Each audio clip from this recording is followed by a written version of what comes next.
see him as my brother. We were, we didn't live in each other's pockets. We were always friends, always great debaters. I suppose my abiding memory will be going to see some Portsmouth football matches with him at Fratton Park, which were great fun. Completely different person in that environment. But I think he's left a huge legacy to the island in what he achieved during his time in politics.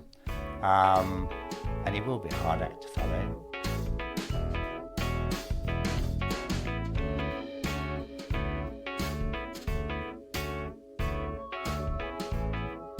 That was Les Norman, and this is the Bailiwick Pod with me, James Filial. We're celebrating the life of a man who served the island for 37 years on the pod this week. St Clement Constable Len Norman died recently at the age of 73. He'd enjoyed a political career which saw Jersey change fundamentally from the early 1980s through to ministerial government and the era of Charlie Parker. Constable Norman had a seat in the States throughout that period and was a man known both for his sharp wit and incisive mind, but also for his compassion and his support for those he represented. My guest today to look back on and celebrate a life well lived is his brother Les. Thanks very much for joining us today. Perhaps the right place to begin, Les, is your childhood back in 1950s Jersey. Tell us about that and your growing up in that time with Len. It is interesting in a lot of ways because it's, it really is back a couple of generations when you think about it. Because Len was born in 1947 on the 5th of July. And my mum and dad at the time had a couple of rooms in Winchester Street, which really was the back end of town. You're talking about, a couple of rooms of what would probably be described as a slum these days. And it must have been difficult. Dad had just started up his hairdresser, which was Len's Hairdressers, which started off in that little New Cut Street opposite the Pearson, and opposite where Woolworths used to be, upstairs there. I came along in 1949 in September, and Mum and Dad were just about to acquire a two-up, two-down house in Simon Place, marginally upmarket from Winchester Street at the time. It was number 1 Dipford was the name of the house. Even then, that house merely had an outside toilet. It had a bath and a bathroom attached to the house, but the toilet was at the bottom of the garden. I don't think plumbing was as sophisticated as it was in those days. And of course, they're full of streams. Streams run under all those houses there. But they were good years. My sister came along on the 5th of July, strangely enough, 2 years later. So that would have been in 51. And my brother was horrified to have a baby sister for his 4th birthday, but that's what it was. But they were good years, really, really good years. Living in Simon Place, you had a lot of families around. We all played together in the streets. You go and play Jerry's and English and Cowboys and Indians. I think that's politically correct. Up in the grounds of Victoria College or up Mount Bingham, and it was really, really, really fun years. A good lifestyle, safe environment.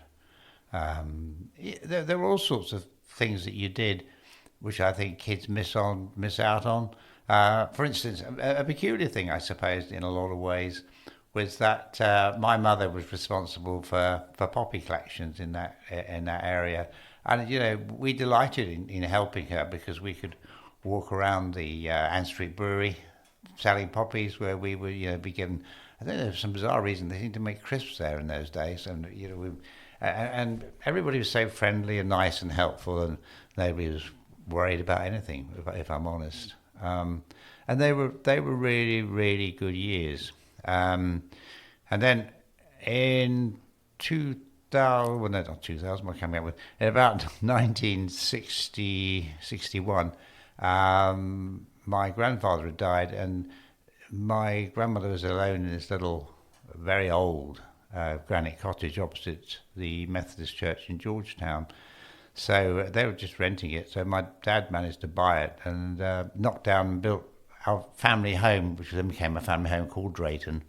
And so until we all left home, we lived at Drayton in Georgetown. Another great place to live, good locality. My brother and I went to De La Salle. Well, actually, we first did 3 years at Bollier because it used to take boys in those days. You get a lot of funny looks now when you say that. But we ended up at De La Salle. So both from Simon Place and from Georgetown, it was pretty easy to get up there, cycling, walking. You didn't get taken to school by car in those days. So, take us forward a little bit into those school days. What was Len like in those days? Len, he was a real character. He was a smart cookie, Len, and he was very, very clever at school, which made it difficult for me. And he basically sailed through his O levels, as they were called in those days. But I suppose his greatest achievement at school was chess. We had a brother there called Brother Austin, who was a great guy, and insisted in those days that you learnt to play chess.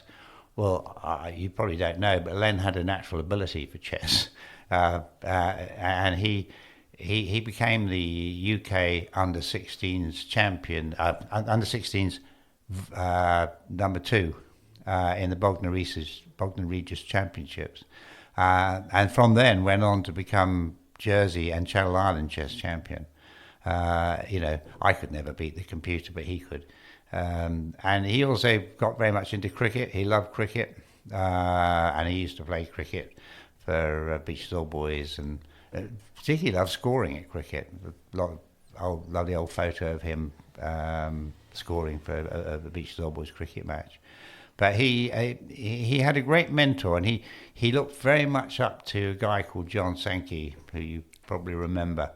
And he was a great influence on my brother. John Sankey was a clever guy.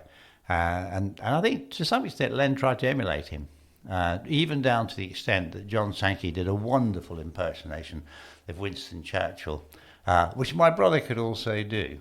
And I think that's where he got his sharp wit from, and his ability to come back at you with a one-liner. So in those days, was there any evidence of the life in public that he was going to go on to lead? Obviously, a lot of people listening to this will know Len from his time in politics, obviously, and his time in public life. Were there any signs then that was the direction he was heading in? I have to say, I can't say there was, really. I suppose Dad was very busy with the shop. Mum was very busy with us, but they were both heavily involved in public life. Dad, obviously with his shop, it was limited, but he was very involved with the honorary police, Centeneer. Mum and Dad basically founded between them what is now the Jersey Netball Association. Mum and Dad were both county umpires. As kids, we were actually brought up on netball. Thursday afternoons off from school was up to Pier Road, where the Pier Road car park is now, where they used to play netball. So I suppose we learnt a lot about organisation and public service. Mum was very involved in St John's Ambulance, and thus, I think Len and I resisted it, but my sister was dragged in St John's Ambulance, and a lot of her family members were St John's Ambulance. Dad was also terribly involved in the Beaches Old Boys Association and the founding of the Beaches Old Boys Club Room. And therefore, I think what we learnt there was what public service was all about in the island, is from our mum and dad. I'm sure your own relationship with Len at that time developed as relationships between brothers do. I mean, can you explain a bit about that? I mean, how did the two of you get on? We've always got on well. I can't believe that as little boys we didn't fight. I'm sure we must have done. I don't remember doing it, but I'm sure we must have done. But I suppose that was one of the beauties of growing up at that time and in the environment we lived in, is that we weren't fighting over who was going to watch the TV, because we didn't really have one in the beginning, and we didn't fight over iPads or laptops, because we were actually outside with our friends. And in the environment, 2 or 3 children was the norm, and we had, for instance, Nick and Paul Roach here living in Simon Place, and we were playing with them, and Tony and Barry Shelton up in St Saviour's Road, and therefore when we went out, we went as a group, and I'd have somebody in that group, and their sibling would be with my brother, and through all our lives, I don't ever remember my brother and I falling out. Heated discussions, even more latterly in political terms, and and even in the Beaches of the Old Boys Association, where at one time my father was president, my brother was secretary, and I was treasurer, and we had some very interesting debates in committee meetings, but never fell out. And but they were just really good memories and good times. Okay, so take us forward a little bit from then into Len's professional life, into his working career, and then we'll move on into his political career after that. Right, yeah. Well, he having been very successful at getting his O-levels, he decided not to pursue A-levels after a year. I don't know why. I imagine girls were involved somewhere. But he decided to go across to London, find his fame and fortune, was actually working for the Greater London Council. Did that surprise you as a family? Very much so, yeah. I don't think he was popular for it at the time. Because he then met and fell in love with his wife, Marion, at the time, and he ended up, because Philip, my grandson, not my grandson, his grandson, was Len's grandson was born, and they moved to Ashford in Kent, where he worked for the Marley Tile Company in administration, always administration, but it wasn't long before Jersey was calling, and they came back to Jersey, and he went to work for the Jersey Evening Post in the advertising side of it. Enjoyed that very much, and his daughter Anna came along, and he moved to Wallace Barnaby, in marketing and advertising, and there one of his clients was something which you probably don't even remember, which was the Country Gentlemen's Association, which was a bit like a JFTU, and he thought it was such an interesting business, and it had attached to it an insurance broking business, which they did for farmers, but it extended and everybody was using it. So he bought Country Gentlemen's Association. They were on the Esplanade, selling everything.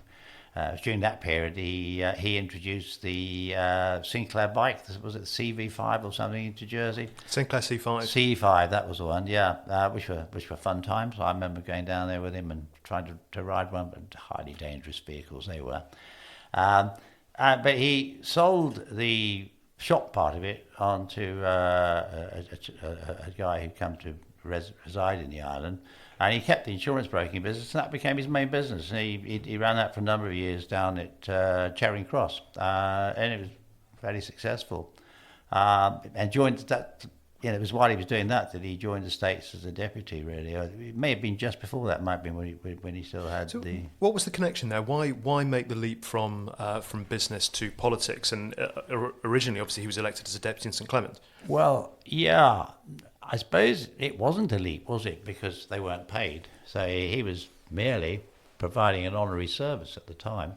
My father, by then, was Constable of St Saviour, and had, I think, already done one term when Len became the deputy of St Clement. I just think he felt he'd been very successful in Jersey and sort of in the family tradition of service to the island. Yeah, I mean, it's worth picking that up, though, isn't it? I mean, it's a very different scenario then than it would be now to be running your business and standing for politics, doing the two together, not expecting to be paid for the political position, but probably also going into the States when your father was there as well. Yeah, people did in those days. They didn't. It wasn't about the payment; it was about the service, and I think it was less complicated. State sittings were basically on a Tuesday, and that was virtually it. There was committee meetings in between, but I mean things seemed to run easier. There wasn't so much paperwork. Maybe decisions were made and kept to, and you got on with it. And probably being politically incorrect here. I apologise for this, but most of the people in the States were successful businessmen and therefore knew about making quick decisions and getting on with things rather than talking about them all the time. So what a change he must have seen. I mean, I don't want to go too forward, but then obviously to become Home Affairs Minister, effectively a full-time role. What a change to then look back to what you're describing of 37 years previously. Yeah, that must be right. Way before then, quite early on in his time, he was, President of Social Security, he was President of Housing, he was President of Harbours and Airports. I can't remember them all, but he was heavily involved in a lot of committees, and I don't actually even remember what year they went into being paid. But it's a completely different animal.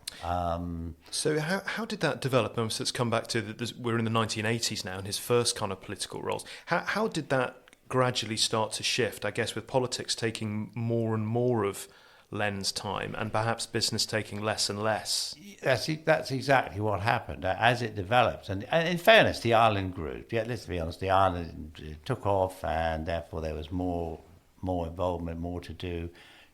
New laws coming in nearly every other week, therefore more responsibility. Growth in population demanding greater infrastructure. Therefore, the amount of work for a politician did grow, and it was at that time. He sold the business early on and concentrated on the state's work. So it was completely different. But to some extent, I think he probably enjoyed it as much, if not more, then, because he was very politically astute. He didn't pander to anybody. He would always say it as it was. And if he disagreed with something, even if it wasn't politically favourable to him, he would say so. It didn't always make him popular. But at the end of the day, I think people recognise that. And he achieved a lot. And he spent a lot of his time protecting the parish of St Clement.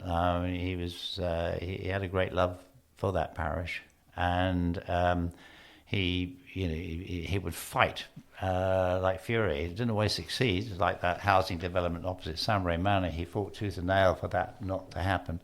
But at the end of the day, it's there. And but there again, once it happened, he would support the people in there and make sure that they were welcomed and brought into the family of St Clement. Do you recognise the Len that you knew in the tributes that have been paid this week to him?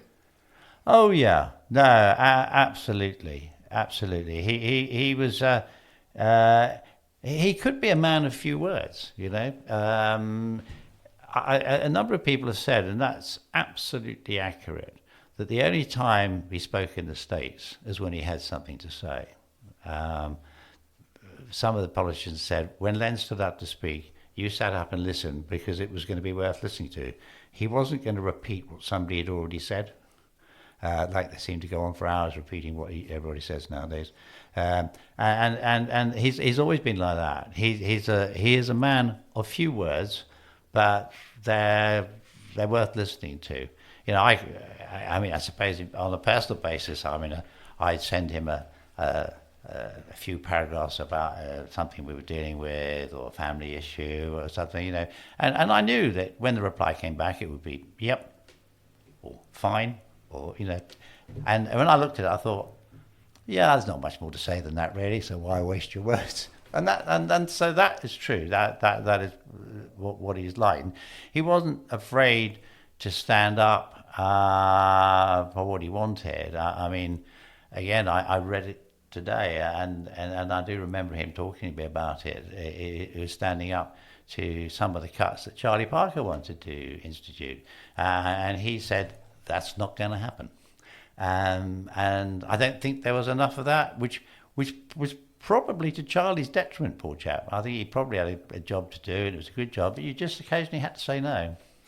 So, I mean, it's worth exploring that side of his character a little bit, because that's not going to have made Len popular, some of the things that he said. I mean, I think I first interviewed him in 1997, and at the time, he really had a reputation of, if someone was going to bring a vote of no confidence, it was going to be Len Norman, and if he brought it, it was probably going to happen. So he would have made enemies. Do you think that would have bothered him? No, not in the slightest. Like water off a duck's back. You know, you see people go into politics and come out of it fairly quickly because they can't stand that heat. And I did discuss that with him. And as far as he was concerned, he was in there because job needed to be done. He wasn't in there to be popular. He was there to do a job. And I do remember, I think some of the worst vitriol he got was when if I remember rightly, he either brought a vote of no confidence. I think it was a vote of no confidence against Corrie Stein. And there was some quite unpleasant aggression against him, but he was right. And he took over as Minister of Housing. And just to show you what he was like, I was discussing with him. He said, the mistake we're making with housing and housing units is we're building rubbish and then wondering why it goes dilapidated. If you create very good housing, quality housing, and give them proper homes to live in, they will appreciate them and look after them. And if you look at all the developments in recent times, that is what's happened. The old Ritz site, the old Continental Hotel site in St Saviour's Road. I don't know the one at First Tower, but that's a beautiful social housing. And they're all lovely and all well looked after. So he was right. A lot of foresight. Very clever. There was another side to him as well, which has come out in the tributes, which when you read some of the things that have been said about him this week, people also use the word compassion. So with the conversation we've just had, when he was seen in some years in the States as almost a hatchet man, someone who, if there was something to be done, he would do it. He managed to mix it with this softer side too. Do you recognise that in him? Yeah, it is funny because it's not an obvious thing. But then it comes out in tributes like you've been reading, because they're done quietly. It's like he really started in the island, in the parishes, the social side of looking after people. He created into the Clemley Committee to make sure that the elderly and the people who needed help, and they had a committee, and this social side of the parish is grown and grown and going great. And that was his idea. Now, that doesn't come out in the scheme of things. There was a lady, I think this one sticks out in my mind a lot, I suppose. She used to be the tea lady for years and years in the States Chamber, Norma McCreesh, I think she was. And I remember the sort of love she had for my brother, and I couldn't work out, but then I realised they were parishioners. I think they lived down the FB somewhere, but as far as she concerned, he was God, and I thought I couldn't work that at all. He obviously had a lot of compassion for her and her husband Archie. They were great people, and I think that's where you see it. It's that this compassion wasn't a public thing. That was a private thing. In public, he was there to do a job, and it was going to be done. Did you have a conversation with him about what he was most proud of? And it's a very difficult question, obviously, because I'm sure that changes day to day, and it depends on what's happening. But did you ever have that kind of conversation with him? Any opportunity to look back at what he'd achieved and the variety of political roles? I don't think there's anyone else who did so many different things in politics across such a number of years in Jersey. It's really a career which stands out. So trying to put all of that in the round, did you ever talk to him about he looks back, anything he was particularly proud of, and maybe the flip side of that, anything he would have liked to have changed? I can't think of anything he would like to change, although I can't believe it's there. But he was proud of a lot of things. If I could take perhaps the committees he was on in isolation and deal with them. I mean, on the Social Security Committee, I I think he's one of his greatest foresights, and I think there was a lot of impetus from Paul Ruccia at the time in his MENCAP role, rather than before he became in the state, was it was under Len's stewardship that Acorn Enterprises was set up, which I was the first chairman of for the first 10 years. And you look at what Acorn's doing now, and I think he was very proud of that. The housing one I've already mentioned, and he must have been very proud to drive around and see the quality of our social housing in recent times. Let me think. I'm not sure what he did at the airport, but even his latest role in Home Affairs, he was talking to me a lot about this community policing, which was coming back, and passionate about it, passionate about improvements in the prison service. So he was proud. Yeah. He did, but we. Not in a way that he boasted about them, but we would sit and chat about them, and he was saying, this has been done wrong, this is how it should have been done. And I was chatting to him recently about Acorn Enterprises and what a success and what foresight there was. Not just by him, there were others who were advising him, but yeah, so that is true. And I discussed a lot of things with him, and it was quite funny because the ministerial system was different, because very often he would vote in a way as a minister, and I said to him, what on earth are you doing? You can't possibly believe in that. And he said, that's the system. But this is where he signed up to this form of government, therefore he had to accept it, but it didn't necessarily mean he was happy with it. At the risk of being highly politically dangerous here, not long before his diagnosis, I challenged him about the new hospital. I said, what on earth are you doing? Building it where it is, how it is, what it is. And he said, well, I had no choice. I was a minister and I'm, in the cabinet, therefore that's the decision. But he said, speaking between you and me, on a personal basis, it has got to the stage where we really should have a 10-year moratorium. We should do nothing for 10 years, invest to keep everything going as it is, and let's really think about it, because this is being done on the hoof. And he was right. But the system didn't allow for that, sadly. What do you think he would have thought looking back over that career? I mean, it's 37 years, and as we've discussed, it's a 37 years which has seen Jersey change fundamentally from the early 80s to 2021. The island is hugely different over those two time markers. And I'm sure you didn't have the chance to have this conversation with him, but if you had, how do you think he would have seen that difference? Because he's probably one of the few people that saw that in that way. Yeah, I think he would be philosophical enough to accept that you had no choice.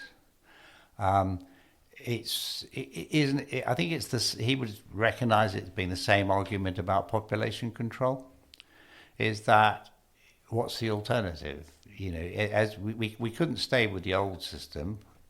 I'm not sure he would 100% agree that the new system was totally right. But if the island's going to prosper, you have to grow the economy. Economies don't grow without increased population. That is sad, but it's a fact. And therefore, I think, we could all agree to control the population or even reduce the population if you're happy to accept a less quality of life, a smaller hospital, not such big, grandiose quality schools or roads. And it's an option, but you have to be honest with the electorate about it. But I think he just accepted that what the people want is a continued level of quality of life and expectation, what the state's going to provide. And therefore, and to that extent, the system had to change as well. The old States Committee system, as lovely as it was, wasn't going to work in the new financial environment. It just was not going to work. And I suppose, again, you're back to this ministerial system of government. He voted for this change to these deputies and districts. He wasn't in favour of it. He accepted what's happened is we've disenfranchised huge numbers of people. I now only going to be able to vote for 3 people out of how many, 48, whatever it is, instead of the 15 I used to be able to do. And he was anti that, but the ministerial system didn't give him that chance to not vote against it. To finish off with, many people this week have obviously given their memories of your brother and described how they saw him. Just finish for us today with your main memory of him. How do you see him now? I see him as my brother. We were, we didn't live in each other's pockets. We were always friends, always great debaters. I suppose my abiding memory will be going to see some Portsmouth football matches with him at Fratton Park, which were great fun. Completely different person in that environment. But I think he's left a huge legacy to the island in what he achieved during his time in politics. And he will be a hard act to follow, not only in the States, but in the parish as well. Although there'll be somebody there waiting in the wings who will do a good job. Len Norman, thanks for joining us this week and helping the island to remember your brother Len and his very long and varied record of public service. So that was this week's Bailiwick podcast. The music you can hear at the beginning and end of this pod is I Shift My Weight by Luno. There'll be more on the pod next week. Thanks for listening.